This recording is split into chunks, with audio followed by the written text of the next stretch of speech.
होता है। अखबार पढ़ना उतना आवश्यक नहीं है जितना रामचरितमानस को पढ़ना आवश्यक है।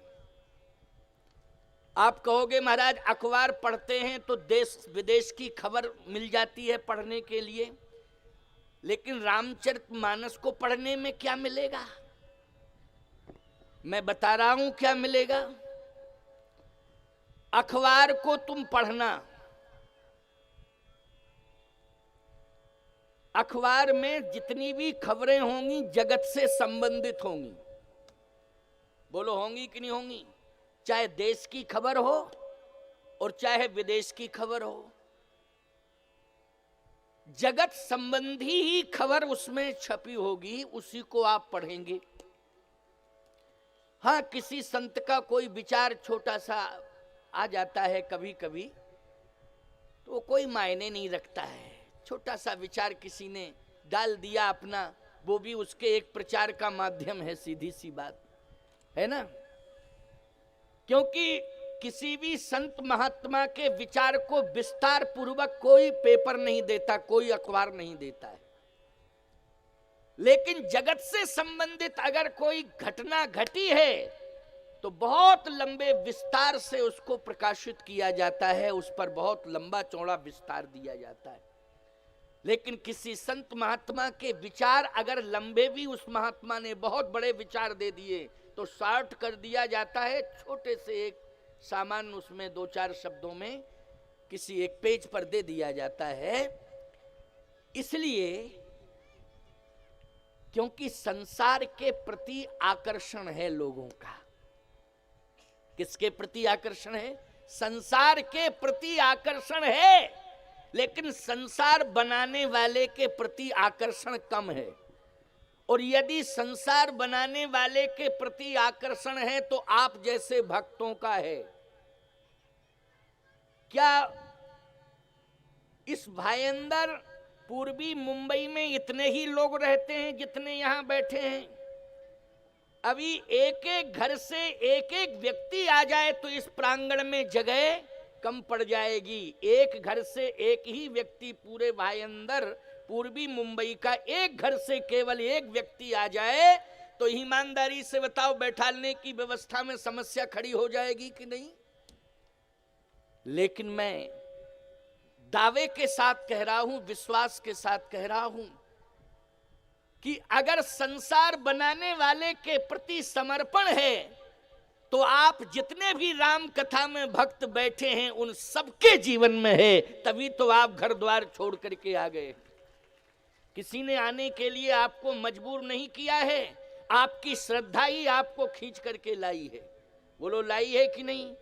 कोई साधन नहीं भेजा गया आपके घर पर, केवल सूचना प्रचार पत्रों के माध्यम से पहुंची है।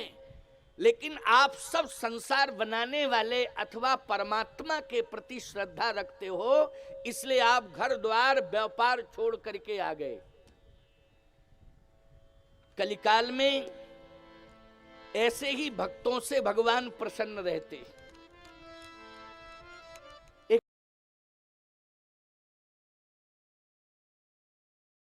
पेपर में जितनी खबरें होती हैं वो सब संसार से संबंधित होती हैं, जगत से संबंधित।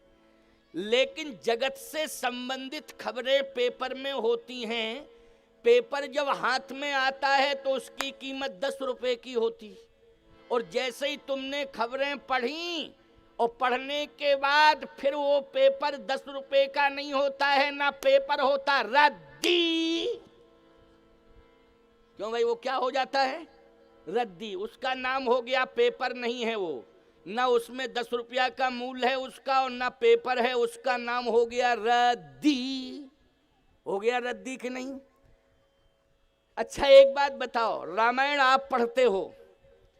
बोलो पढ़ते हो? आपके बाप ने रामायण पढ़ी? पढ़ी कि नहीं पढ़ी? और वही रामायण आपके बाप ने पढ़ी और आपके बाप ने पढ़ी, आपने पढ़ी, आपके खास ने पढ़ी। लेकिन बराबर वही रामायण पढ़ते जाते हो। बोलो पढ़ते जाते हो कि नहीं? लेकिन रामायण आपको पुरानी लगती है कि नई नूतन लगती है? बोलो जल्दी। आपको नई नूतन लगती है रामायण की, हमें आज पढ़ी, हमने कल फिर पढ़ना चाहिए, परसों फिर पढ़ना चाहिए, रोज पढ़ना चाहिए, हमें रामायण जरूर पढ़नी चाहिए, भागवत का पाठ जरूर करना चाहिए, गीता हमें जरूर पढ़नी चाहिए। क्या आप कभी ये सोचते हो कि रामायण पुरानी हो गई? बोलो भाई। और सुन लो, पेपर जब तक पढ़ा नहीं है तब तक उसकी कीमत है, पढ़ने के बाद रद्दी। और रामायण जब तक पढ़ी नहीं है तब तक वो केवल पुस्तक है, और रामायण को आपने जैसे ही पढ़ लिया वैसे ही वो ग्रंथ बन जाता है प्यारे, कि ये तो मुझे ग्रंथ मिल गया। बोलो अंतर आया कि नहीं आया? समझ गए हो कि नहीं समझ गए हो? और सुन लो हमारी बातें, क्योंकि हम जगत और जगदीश इन दोनों में क्या अंतर है, जगत और जगदीश इन दोनों में क्या अंतर है। अखबार की कीमत घटी पढ़ने के बाद, ग्रंथ की कीमत बढ़ी। क्यों बढ़ी ग्रंथ की कीमत? अखबार की कीमत क्यों घटी? अखबार जगत से जुड़ा है, इसलिए वो नश्वर हो गया। बोलो हो गया कि नहीं? अखबार जगत से जुड़ा है इसलिए वो नश्वर हो गया, और रामायण जगदीश से जुड़ी है इसलिए वो अमर हो गई है। ग्रंथ जगदीश से जुड़े हैं इसलिए वो अमर हो गए। अंतर आया कि नहीं आया? अब बोलो भाई, जगत में रहो, हम ये नहीं कहते, जगत से जुड़ो, जगत में रहो, लेकिन जगत में रहते हुए भी हम जगदीश को न भूलें।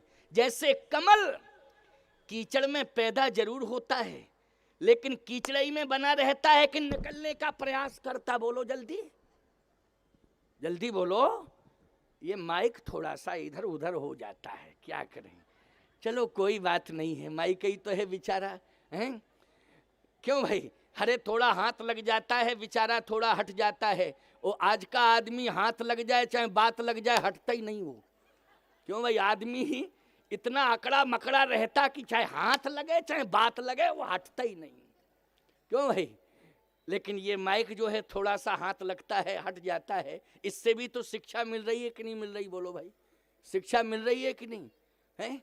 सड़क पर चलते हो, किसी इंसान से रास्ता पूछो कि भैया हमको एयरपोर्ट जाना है, जरा रास्ता बता दो। चले जाओ, क्या रास्ता बताएं? आगे जाके पूछना। आगे वाले से पूछता, वो भी कहता आगे जाके पूछ लो। और जब आगे जाके पूछता आगे वाले से तो कहते आगे जाके पूछ लो, तो वो कहता क्या समुद्र में कूद जाऊं? आखिर जो भी कहता है, जिससे भी रास्ता पूछता हूं, आगे वाले से पूछो, आगे वाले से पूछो, आगे वाले से पूछो। संतोषजनक जवाब इंसान नहीं देता है, लेकिन ईमानदारी से बताओ, अगर रास्ते में प्रशासन की व्यवस्था के माध्यम से अगर कहीं एक पट्टी पर छत्रपति शिवाजी हवाई अड्डा लिखा हुआ है और निशान बना हुआ है, ईमानदारी से बताओ वो निशान संतोष देता है कि नहीं देता है? वो इशारा जो हुआ है उससे आपको हवाई अड्डा मिल जाता है कि नहीं? एक इशारे से आप बस अड्डे पर पहुंच जाते हो, दूसरे इशारे से आप एयरपोर्ट पर पहुंच जाते हो, तीसरे इशारे पर आप अपनी फैक्ट्री में पहुंच जाते हो, चौथे इशारे पर आप अपने मित्रों के घर पहुंच जाते हो। लेकिन इंसान ने उत्तर संतुष्टिजनक नहीं दिया, संतोषजनक उत्तर नहीं दिया, उसने तो हताश और निराश किया। मुझे लगता है कि ये जो सड़क पर संकेत हैं, ये संकेत हमें सांत्वना देते हैं, लेकिन इंसान हमें सांत्वना नहीं दे पा रहा है, क्योंकि इंसान के जीवन में संस्कारों का अभाव है, इसलिए वो संतुष्टि नहीं दे पा रहा है, संतोष नहीं दे पा रहा है। रोड के हर मील पर लिख देना ये इबादत है, नापाक जिंदगी को मंजिल नहीं मिलती। इसलिए पवित्र भाव लाओ, पवित्र सोच बनाओ और सुंदर विचारधारा से आज जगत को जगदीश में समझकर अपना कल्याण करो। जगत में पैदा होता है कमल, कीचड़ में पैदा होता है कमल, लेकिन कीचड़ से निकल करके जल तक पहुंचता है कि नहीं, और जल से भी ऊपर उठकर सूर्य का प्रकाश पाके खिलता है कि नहीं खिलता है। और इतना खिलता है, इतना खिलता है कि हजारों की संख्या में पुष्पों की वैरायटी हैं, वो भी खिलते हैं। लेकिन कमल जब खिलता है तो वो भगवान के अंगों से जुड़ जाता है। नवकंज लोचन कंज मुख कर कंज पद कंजारणम, श्री रामचंद्र कृपाल भजमन हरण भवे धारणम। बोलो ईमानदारी से वो कमल भगवान बन गया कि नहीं बन गया। ऐसे ही हम तुम सभी भक्तों को बताना चाहते हैं कि जगत में तो जन्म लो, क्योंकि यह कलिकाल मलायतन मन कर देख विचार। ये मलायतन का मतलब है कीचड़ का घर। तो कीचड़ के घर में तुम भले ही पैदा हुए हो, लेकिन कीड़ा बन के मत रहना। संस्कार, राम कथा, संतों के द्वारा, कथाओं के द्वारा संस्कार प्राप्त करके आप कीचड़ से, जगत रूपी कीचड़ से उठ करके कमल बन करके निर्मल विचारधारा रूपी जल को अपनाते हुए स्वयं सुंदर स्वच्छ विचारधारा को लेकर के आपका व्यक्तित्व खिलेगा और आपका हर अंग ब्रह्ममय हो जाएगा। आपका हर अंग इंसान नहीं, भगवान के रूप में इस जगत में सम्मान प्राप्त करेगा। इसलिए मैं कहना चाहता हूं कि जगत में रहो, लेकिन जगदीश को मत भूलो। ये सूत्र